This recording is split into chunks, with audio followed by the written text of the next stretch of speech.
and welcome back to another episode of DLC. I'm your host today, Joey Fitz. This is the podcast where we explore games big and small and decide whether they are worth your time or whether we leave them at the bottom of the ocean.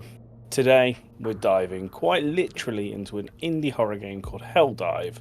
If you're a fan of creepy underwater settings, mysterious abandoned facilities, and that constant feeling that something might be lurking just out of sight, this game could be for you. Now, before we get started, I do want to offer a huge thank you to the developers at Teacup Games and our friends over at Game.Press for a free review copy of the game. It's always appreciated. Released in 2025, Helldive is a first-person horror experience that puts you in control of a submarine pilot sent to investigate an abandoned deep-sea research colony. So today we're going to talk about the story, the gameplay, the atmosphere, and whether this indie horror title is worth getting into or not. So the premise for Helldive: you play as Daniel, a maritime operative who wakes up on board a submarine, and your job is to investigate and potentially revive an abandoned underwater research facility. As you might expect in a horror game, things don't exactly go to plan, and the colony appears to have been evacuated in a hurry. Rooms are left in a state, systems are malfunctioning, and there's very little explanation for what's actually happened. Guiding you through the mission is your onboard AI called Virgil, who helps you navigate between locations and manage the submarine as you explore the ruins of the facility. As you move deeper throughout the station, you'll find scattered notes, logs, and environmental clues, and it quickly becomes apparent that something darker has happened here. The deeper you go, the more it feels like you might not be on your own, which in a horror game like this is not a good sign. So the gameplay of Helldive is somewhere between exploration and survival horror. I think it could almost be classed as a walking simulator. A lot of your time will be spent moving throughout the facility, interacting with systems and searching for clues about what happened aboard the facility itself. But survival plays a bigger role than you might expect in a walking simulator. Throughout the game, you'll have environmental hazards like flooding, oxygen issues, fires, and all while navigating dark, tight corridors and malfunctioning areas of the station. The pacing feels quite intentionally slow. This isn't a fast action horror game filled with constant jump scares and set pieces. Instead, it feels like it builds that tension gradually. You'll spend long stretches exploring quiet hallways, reading logs, solving small puzzles, and then every once in a while, something will pop along and remind you that this place is really not safe.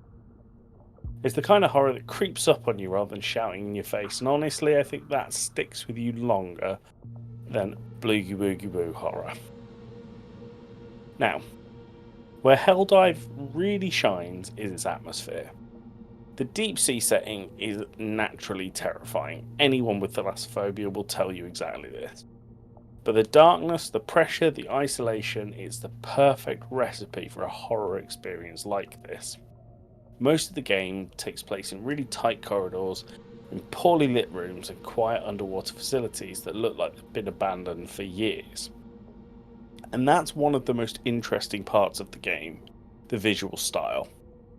Instead of going for hyper-realistic modern graphics, Helldive uses a retro aesthetic which makes it feel very similar to the PS1 era.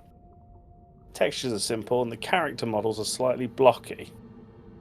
As with the horror, the lighting is fairly minimal.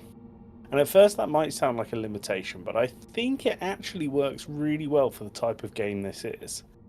The lower resolution visuals make everything seem that little bit more unclear.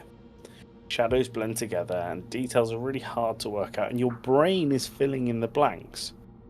That uncertainty adds to the horror. I feel like lines can be drawn between older horror games like Silent Hill, where technical limitations ended up making the experience scarier. When you can't clearly see what's going on in front of you, your imagination is what's doing most of the work, and your imagination is much scarier than anything a game can render. The retro visuals also give the game a bit of a dreamlike quality. Just something uncanny valley, like the world isn't quite right around you.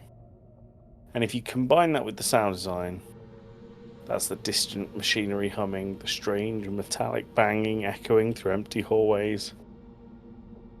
The game really does well at building a strong sense of dread. Now, let's talk about how long the experience actually lasts. Helldive is definitely on the shorter side of games. Most players will finish it in somewhere around 1 to 2 hour mark, depending on how much exploring they actually do.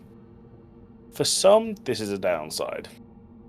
But I think in a horror experience like this, shorter length actually works quite well. The game stays really focused and keeps the tension from dragging on too long. It feels like a really tight paced horror more than an open world survival game. There's also multiple endings, so depending on the way you play, the choices you make, it gives players a reason to go back and see how things can unfold differently.